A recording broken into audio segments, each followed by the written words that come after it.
All right, welcome to the Cheer Night podcast. My name is Coop, and this is actually Jake, the host right here, who's going to be asking me multiple different questions because this is my first day at Dodge Ridge. Jake, why don't you take it away, bud? All right, Coop, we've been riding all morning together. What are your first impressions of Dodge Ridge? This is your first time out here. You're the newly appointed director of Stoke at the Cali Pass Resorts. Yep. First time at Dodge. We were ripping all morning. What are your thoughts? That's a great question, and I'll tell you, it's all about the sense of arrival.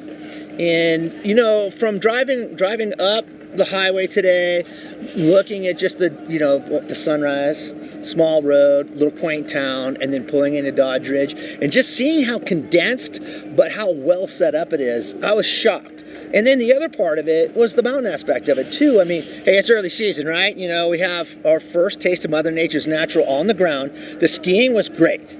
Riding was good, snow was good, not crispy, winter snow. Grooming was fantastic, and it was what I like to call HQLA, high quality, low angle. And I'll tell you what, I'll give it a Noka Oi. That is the best #1 rating for a first time being here. I can't wait for a POW day here. Like a good, sick, cold smoke POW day. Yeah, absolutely. So even with the early season conditions, it seems like you're stoked. It seems like you're fitting into your role as the director of Stoke. Can you go ahead and dive in and tell us what that position means to you, how you got here, and just, how excited you are about it. That's a long story. I think it's just a positive energy, right? Just having a positive attitude every day. And I love to ski and ride. And, taking a step back. And I know some people go like, what do you mean stepping back? But what I mean is, really, this was what the soul of skiing is. And, getting here, seeing the families, seeing beginners, never-evers, and enjoying the mountains. That's what skiing and riding is all about. And I'll tell you, for again, first time here, that it is so welcoming, so well organized that you're blessed to come here. You really are. When you get here, you're going to have a good time. It's set up. You get your rentals. There's a fire pit. Tickets are easy to get to. The base lifts. And I know some people are like, well, they don't have high-speed quads. Who cares? Yeah. Right? It's kind of cool to sit on a lift and chat. No, it is. And we did a lot of chatting this morning, and just getting to know you has been super awesome, and riding with you is phenomenal. You're an excellent rider. Hard to keep up with you this morning, honestly. Beginner. Absolute. I'm just coming out of pizza to fries right now, guys. He's pulling your leg. Absolutely not. If that's pizza to fries, then I don't even know what I am. Order, as they say. So, well, with the early season conditions, right? Like you said, it's riding pretty good right now. Yeah. We're waiting on some more POW. What kind of winter can we expect this year? So, that's a great question. What we're looking at is we have a La Nina pattern right now. And the La Nina pattern is starting to set up. And we saw the bomb cyclone up off the Pacific Northwest, dropped out of the Gulf. So literally the difference between El Nino and La Nina is the equatorial waters, right? El Nino, the water's warm, that pushes really far north, which really centers those storms on Northern California. In La Nina, those storms are set up more centered on the Pacific Northwest. Now, that bomb cyclone we just saw is once in a decade, maybe 2 decades. Okay. I heard once in a decade from one meteorologist, and I heard once every 20, 30 years. That thing was huge, equal to a Cat 3 hurricane. And it was pulling all that moisture north. So we were just on the southern edge of it. And then an AR event came in. So those are kind of the patterns of La Nina, right? They can be up north, but when that system slips down, just 200 miles, we're going to get snow. And that's what was so cool about this. What you're looking behind us, guys, is this is just that first shot. This was the second wave that came through. So just to really dumb it down for you, La Nina is good for NorCal. So we should see a decent winter, 350, 395. We'll have to kind of wait 2 weeks out. We'll see a little bit of dryness, but then, man, hopefully right before Christmas, we'll see a big duck dump. A little bit more gorilla snot, let it literally land, a.k.a. Sarah Cement for you guys that think you know what you're not talking about. But it's gorilla snot, and then it lays it in, and then that nice cold layering snow, like a layer cake. Yeah. And then you got a great base here. Like some of the terrain we saw today, some of those shots that you have, the lichen on the trees, again, the pitch of it, anybody can have a good time here. Absolutely. So riding with you, one thing I picked up on, and just right now, you said gorilla snot. You've got some phenomenal verbiage. Can you break us through with the La Nina, the top 5 kind of powder, in your words, that we can come to expect this season? #1, cold smoke POW. That's what the hashtag. Cold smoke. It's grade A. Noka Oi is the best, number one. It's that type of snow you pick up and it just blows away. Utah claims it. Sorry guys, we got it in California. There's no problem with that whatsoever. Then the next kind of pile is like a Rick James pile. It's a little bit heavier, a little kind of creamy. You know, you can get into it. You're still getting a face shot. You're still diving down deep into it. And then there's Fursdom pile. That's an Afghani kind of a pile, which is really good too. I mean, there's just so much. So many different types of pile, bro. What's your favorite to ride? Well, Cold Smoke's my favorite. Cold Smoke. You know, and actually here's funny because people are like, oh, it's got to be like 4 feet, 5 feet. Come on, guys. 3 feet. 3 feet? Right, because That's where it's knee. You can still get that big face shot because when you get that really deep snow, you really got to have a steep pitch for it because you just get kind of buried inside of it. It is good, but I'll take 3 feet any day at Cold Smoke. Yeah. Awesome. With the director of Stoke, we ran into some people even today, and this is a newly appointed position. We ran into some people that are already, they're like, oh, that's the director of Stoke, and they're pointing you out. How does that feel, kind of being a minor celebrity at these smaller resorts, I guess? People are starting to recognize you from what you've already done. I don't know about a celebrity, but I'll tell you what, you know what it is? It's that, you're relating to the folks out there, they get you, they feel your energy, and hopefully what they're doing is they're able to, pick energy off of me, right? I just talking to them, getting them, fired up for it. Because some people are scared to, be like, oh my God, it was such a great day. They're really kind of subdued, and I'm really not that subdued. Yeah, fair enough. No, your energy is infectious. I mean, riding around with you today was super fun. I'm super Red Bull. Red Bull. Yeah. Just kidding. It's bad for your kidneys, guys. No, but I mean, I can't think of a better person to be in this position, and riding with you has been phenomenal already. I'm looking forward to an incredible season with you and getting out there on the slopes.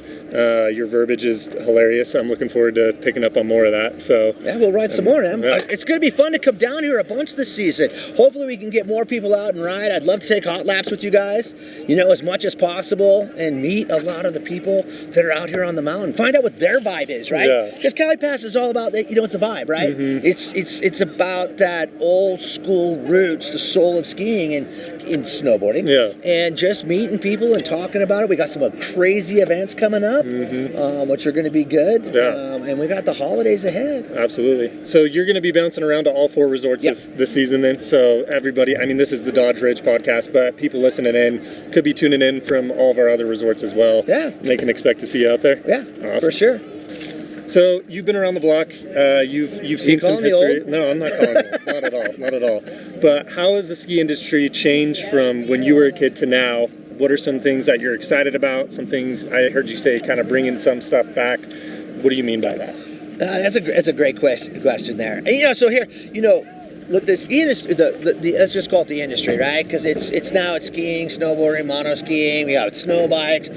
It's just evolved over the years. But like here, at Dodge Ridge, originating in the 50s, right? Think about it. On its 74th year, 74 years of history and heritage right here at the base of this mountain. Think about all of the changes in the last 74 years. Yeah, absolutely. I mean, I'm only 27, and it's changed quite a bit from when I was a kid till now. I mean, the mountain itself, the timeless, right? Yeah, absolutely. There used to be a rope tow here, now it's down, but just lots of changes.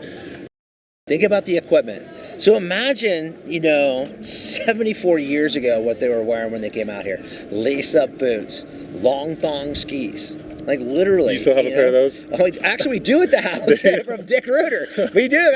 They're 214s. They got this leather strap binding on it. Okay. And there's no way in heck you would have got me on that thing. But yeah, I mean, you got to think about all the different technical. Think about what they wore. Mm-hmm. What were we wearing today? I had my pants on, my Helly Hansen. I had my boots. He's kind of naked now, but we'll work on that. But like Gore-Tex, right? Yeah. Think about it. Torre, Gore-Tex. You got the thin layer. Yeah. You got puffies and all that. Back then, they were wearing wool. Yeah. Imagine a big dunk dump coming through here. Your long thongs over your hand, lace up leather boots, big thick leather socks, and you're just getting soaked to the bone. Do you have old photos of you wearing exactly that we could get our hands on, maybe, or are those hidden somewhere? They're hidden. Those are tucked under the mattress, never to be seen again. Absolutely. Gotcha. I think they're right next to Little Cottonwood Canyon, next to the Mormon vaults. I've got them pretty secure right now. But think about that. And then, but now look what everybody has, and it's reasonably priced. Yeah. Okay, think about back then. I mean, it was a nickel for gas, things like that. But that's the other part about Dodge Ridge. When I drove here today, one thing I had a burrito for like $10. So you drove over from Bear. You were at Bear Valley yesterday, and then now you're over here. That's the drive we're talking about. Yeah. Okay. In the last 2 days, this goes back to like the coolness of the Cali Pass. It kind of goes along with the 74 years. But in the last 2 days, I spent with gas, food, adult frosty libations, everything, less than $150. And that's with 2 full tanks of gas in my taco. So that's so reasonable. Think about what's going on up at that lake, right? Yeah. People are spending $500, $600, $700 per day, and you can come here with your family, have a full lunch, adult frosty libation, the fire pits that are here, ski. We got Santa Claus. Santa Claus is walking around today as well. I saw him. So yeah. He's looking a little big. Are you on his naughty list or are you on the nice list this year? Ooh, that's a tough one. I don't know. I'm going to claim I'm on the middle of the road list right here. Okay. If you were to write I want this kind of POW for the season to Santa, what are you wishing for? That's a great question, because if it was all cold smoke, it's not going to last into springtime. So I want a combination. I want a combi set. Okay. And I want it heavy and wet in the very beginning. Let that base build up. And then just nice medium snow in that 32, 28 degree zone. And then watch it start to, drop down into that 18 zone and really start to let that stuff pile up. I mean, your mountain operations team have a lot to do up here to keep that snow going. It is a little bit lower elevation here, right? It's not, we're not at 7,000 feet. So they got a lot of work to do. But as we were talking about, this whole area down here gets pretty pulled in. And what I think we were just talking about a moment ago is the pond skimmings right here. Yeah, so at the end of the season. Fill this in right here at the base right here. So just a really good base, layer it up, give us a couple POW days before Christmas. And then, really, what's your favorite month? My favorite month? I feel like February's got some good days. Yeah. February's got some really good days. There was a late season storm last year in April that was phenomenal too. But any day a storm rolls through, honestly, and a midweek day here, and lapping with the homies, there's nobody out there. You're getting fresh lines all day long. And that's the coolness, right? You go back to you just kind of work it systematically. Your buddy goes down right here. You take 5 feet in, fresh tracks all the way down, get back up on the lift, set it up, reset. You're not having to go battle everybody for lines. That's part of it. In the closeness and the proximity of Santa Cruz, the coastline, easy to get here. Yeah. No traffic coming in. Nope. I mean, the parking lot, it's not a far walk in, right? You're not having to walk miles and miles to get to the shop. You're pretty much, you park here, you walk in, 30 seconds, you're at the front desk picking up your ticket. Within a few minutes, you're hopping on the chairlift. Yeah, I was freaking out that I didn't have a reservation. Oh, you don't take reservations. No reservations. That's the coolness. Think about that. Spontaneity. You wake up in the morning, you're down in Santa Cruz, you see the clouds starting to go over the top of you. You go to the podcast, go to the website, you see that it's snowing, you can just jam. Yeah, absolutely.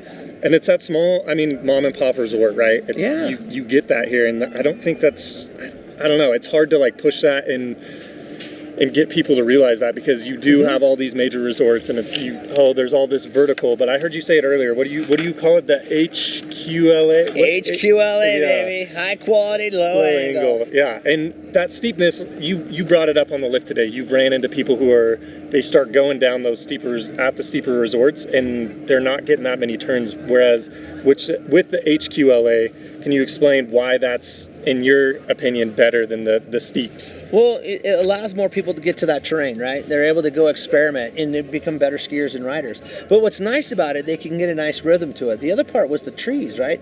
The spatial, the way the trees are all spaced out really allows you to get a nice line through there. I saw a few off that one. We only hit a few chairs today, but there was one line. I'm like, oh my God, right there at the top of it. Nice line up down. Then I was over to the left. It was over to the right.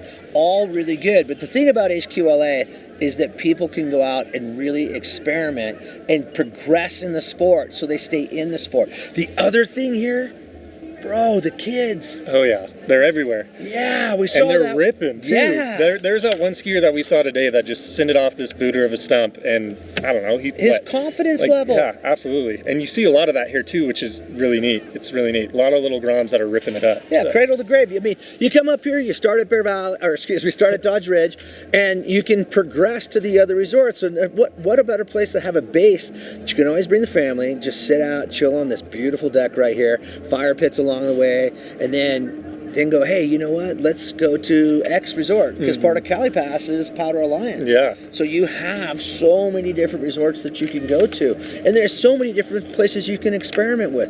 Over in Europe, down in South America, up in Canada. I mean, skiing can take you, and riding can take you anywhere on the planet, and it's a lifelong sport. Absolutely. You know? Absolutely. So when you grew up in the industry and seeing all these changes, how does today, like days like today where you're going to a resort you've never been to, does that ever get old? No, it doesn't. Like I was driving in the parking lot right over here. As I made the turn, it said, Dodge Ridge, you bear off to the right here. I've been writing the weather for you guys, and I'm trying to figure it out on the map and on Google Maps, and I'm like, what does it really look like? But when I drove in, it was it was better than I expected. Absolutely. It really was. Like I was expecting something much smaller, much, kind of like just kind of condensed, and there's like one little hill. I was thinking snow-wise that it didn't get as much because we watched that storm intensely. Yeah. We saw that it went from huge forecast expectations from 24 to 36 inches down to 5 to 7. But there's a solid 10 up there in and around. The snow quality here was amazing. We took Motherlode up. Yeah. It's a triple, but it's a yawn. It's quick, actually. Yeah, it wasn't too bad. Really easy to get over to Chair 8. Mm-hmm. Is that where we went to? We went to Chair 7 and then rode up, and then Chair 8 was on that backside that we rode. Yeah, and then but then all the snow, even from the lower elevation up, was good quality snow. Yeah. So the sense of arrival, the welcoming, walking into the lodge. Here's another thing, guys. Clean restrooms. Seriously, that's kind of on the top priorities. Like you get to a resort, it's nice to have a place that you can go into. But the food here. Yeah, the food's great. The food court, looks good. I haven't been to the bar yet. We'll be hitting that after the podcast. Yeah, and frosty adult libations. Yeah, libations for sure. But yeah, like just all of that, really cool. The other part is just noticing too the way that you guys have built the base area out. When you come in, there's that grand staircase that goes down to that big fire pit. Yeah, that's where Santa is right now. That's where Santa's sitting. And a bunch of people sitting around that fire pit. But even the tiles that you guys have are not slip tiles. Yeah. Which is like it really is tailored to the people, the customers coming here for sure. Totally. And you can tell. And we have an incredible team, down to, like you said, the clean restrooms. I mean, you go other places and you don't get that luxury, and there's a lot of people who care about this resort, and I think that it shows. By what I'm hearing. So. And when I went in to get food upstairs, everybody was welcoming as I walked around. It was kind of like they were vying for my business. Tater tots over here, cheeseburger, and then the lady got me with the pizza thing, and then I don't know, Ethan, he was just like, oh, it's the best pizza on the planet, and I was just like, oh my god, it was really good pizza, but it was like everybody was trying to help you in your decisions. And I mean, the nice thing with that too is you can't go wrong with any of it, right? No matter who pulls you in. I mean, the food's great. So. Reasonably priced. Yeah, absolutely. Absolutely. That was the key part about it too. And then the shop here too. When you get here, let's just say that you're coming up, you're out of the bay, you're coming up out of Santa Cruz, and you forget something. Bobby's got that full, top to bottom, head to toe shop. Yeah. If you need gloves, goggles, chapstick, you need your board tuned, waxed, you need to put inserts in your board, your high back fixed, you need to rent demo skis. It's all right there. And the apparel in there was sick this year. See the hat? Got you hooked up with that hat. There you go. Yeah. There you go. So, growing up, did you work in any shops? And if so, walking into the shop today, did it bring you back in time a little bit? Every shop does that for me. Yeah, that's where I started in the ski industry, is in the repair shop.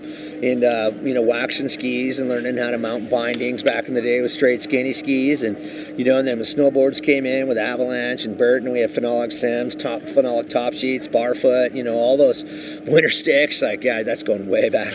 But, you really can kind of tell a resort by its shop. Yeah. If you've got, in the level of service in the shop, you know, and it's not a bunch of guys in the back that are, you know, just kind of hanging out and looking for you. It was busy. It smelled like P-Tax. You could smell the wax. The guy was working on, he's got a winter stagger in there. It's like an SB91. He's working it, you know, grinding away on it. And you got people waiting for it, the boot fitting that was going on in there. But back to what I was saying too, though, I don't want to forget this, is that if you forget something, feel comfortable by coming here and walking in and seeing Bobby and the crew in there, because they're going to have something for you. If you forget boots, rental shop, they're going to have something for you absolutely. right there. You know, so that's the other cool part about it. Might not have a big lodge here, you know, with rooms and all that, but the lodge and the setup here, once you get here, you're going to be set up for the day. And the ski and ride school here. Yeah, absolutely. The lessons that we have some phenomenal instructors that the age range varies. We've got a lot of youth that can connect with the youth, and they're teaching them and bringing them up, and then you have the older generation too. So, you know, pick whoever you want to teach your kids, and they're going to be ripping before you know it. Keep saying older generation. I just want you guys to hear that, okay? You know, is there a human resources department here? Age discrimination. No, but you're totally right, Jake. You know, like, it's really cool because that's it. Generationally, you can bring I used to call it cradle to grave, right? And you see never evers out there. In fact, the magic carpet, we're out here on the deck over here on the looker's left-hand side if you're looking out of it, but the little magic carpet over there, this is the second day it's open, and I'm counting on that carpet right now, and I'm counting 2, 4, 6, 8 littles going up that carpet right now. You know? No, and that's huge. We kind of market towards that, and we're super proud of the family atmosphere that we have here, where it's like super friendly, family oriented. You've got a little bit of everything, so you can drop your kids off at the lessons if you're more advanced and you want to go hit the backside for a few laps while they're dropped off. It's totally tailored to that. And it's its own zone too, and that's super important when you're learning to ski or ride too, that you have that kind of a separation zone, so you can have it for that first day. Because it's first day. Do you remember your first day? I don't. I know it was on a field trip, but I don't remember it super well. I have a terrible memory though, but I do remember, I guess the first memory I have, it definitely wasn't my first day, but I remember coming up here on ski field trips, and it's just, same as you said earlier, that feeling never goes away. So I'm going to say it, my dad, it was an incline back then. It was called, was it ski? Yeah, it was ski incline. It wasn't called Diamond Peak. Okay. Horrible day. Yeah. Powder day, Spademan bindings,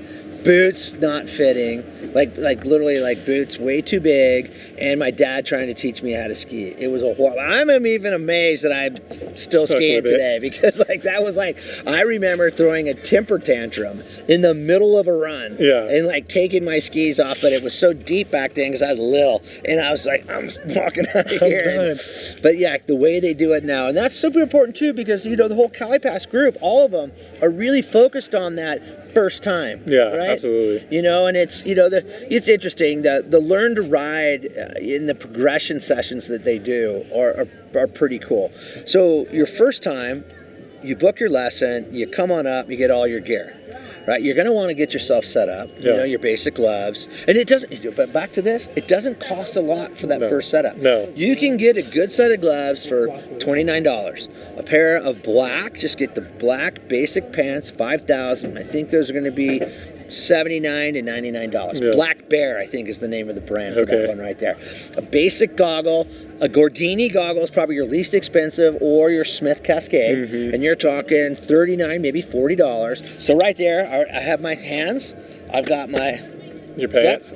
I just natural jacket, and just bring your own jacket up. You don't need to go buy the waterproofy thing yet because you haven't decided. Now your lesson, you're going to get your boots. You're going to get, and I don't even think they give you poles your first lesson on the ski side of it. I'm not sure. And then on the board side of it, you're going to get your board. But the cool part about the progression side, a lot of that starts inside with the littles. You know, and then you try it your first day. And then back to the inexpensive side of it, lessons here compared to other resorts, 9-day difference. Yeah, night and day for sure. And we have a lot of those local schools that come up too on the field trips, and that's a great way to get introduced into it. And I mean, you and I sitting here, obviously it's stuck with us, and we love and we're passionate about what we do and getting out here and getting turns in. So it's cool to see the youth and us being tailored to that and bringing these kids up that are going to be lifelong skiers and riders for the rest of their life. Yeah, what's really scary is like the little guy we saw today. He had so much confidence. He exuded so much confidence. He just kind of rolled up and was like, "What's up, old man?" And then just kind of put his poles and just, I mean, I looked at him head to toe and I was like, "Look at those boots.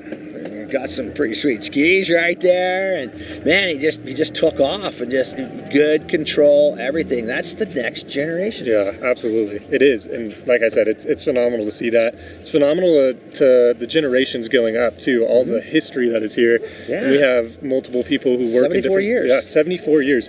We've got Ethan in marketing and his whole family that you got to meet today with the Sandberg family. That's the wildest thing. I mean, the whole family lives here. Yeah, they all live here. They all work here in different departments. They're all crushing it in their departments and their respective departments. Yeah, and there's a lot of that's going on. We have, Olympians that have come out of here. Keely Cashman's another local that went to the Olympics and competed and was 17th in the world in her event. And and that started at Dodge Ridge. That wasn't at some big, huge resort. That was here at Dodge Ridge. Yeah, it doesn't need to be a big resort. Yeah. It just needs to be a place that's fun and it's friendly and your kids get engaged with it and they're having a good time when they're skiing about that. That was the other thing I noticed, Jake, was pulling up in that Chariot, right? Yeah. The Chariot lift line, right? It kind of comes up to the bottom, right? And people can come around this side of it or around this side. It's low tide right now, so you kind of have your way. But it's got kind of a little ramp on it. But as you came around it, everybody was so courteous. Yeah. Oh, go ahead, sir. Oh, go ahead. It wasn't like shoulder checking to bump you out. I mean, granted, it's early season, but still, I mean, that's what the kids love, right? And they see that, and then they pick up on that, and they enjoy it, and they progress with it, and then they become, just like you said, future Olympians, or they just become passionate about the sport, so their kids are skiers and riders. Yeah. And then their kids' become skiers and riders because it's something for the family to share.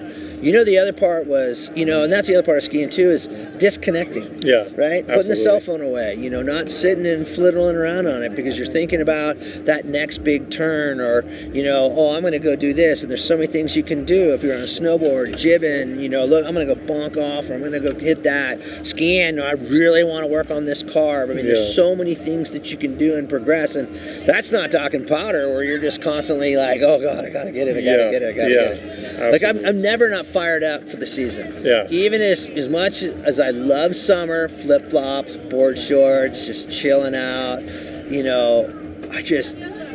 opening day just gets me going. Yeah, absolutely. Your opening day was yesterday at Barrett. Second day today here? Yep. Second day of the season here at Dodge. Definitely going to be more days here for sure. I got to hit some of those trees. Yeah. A few of those lines. That bowl that we were looking at. at. The granite bowl. We got to get you in there on a good powder day. Yeah, that looked really good too. Nice little. What's crazy is the faces of the rock, right? You could kind of see the lichen on the rock. It wasn't volcanic rock, but it looked like there's some nice little pillow drops in there. No, absolutely. There's a whole section that's kind of off to the left of Chariot as you're coming down that we refer to as Pillow Land. So it's pretty fun out there. I want a day. Can I get a ticket for Pillow Land, please? I'll take one Pillow Land cold smoke. One thing that I heard you say too is you don't refer to the pass as a pass. What is your term for getting yourself a pass? It's a pile hunting tag. I think that's hilarious. Think about it, because we do it, and that's the other part about it. Chasing snow. That's what I did the last 2 days.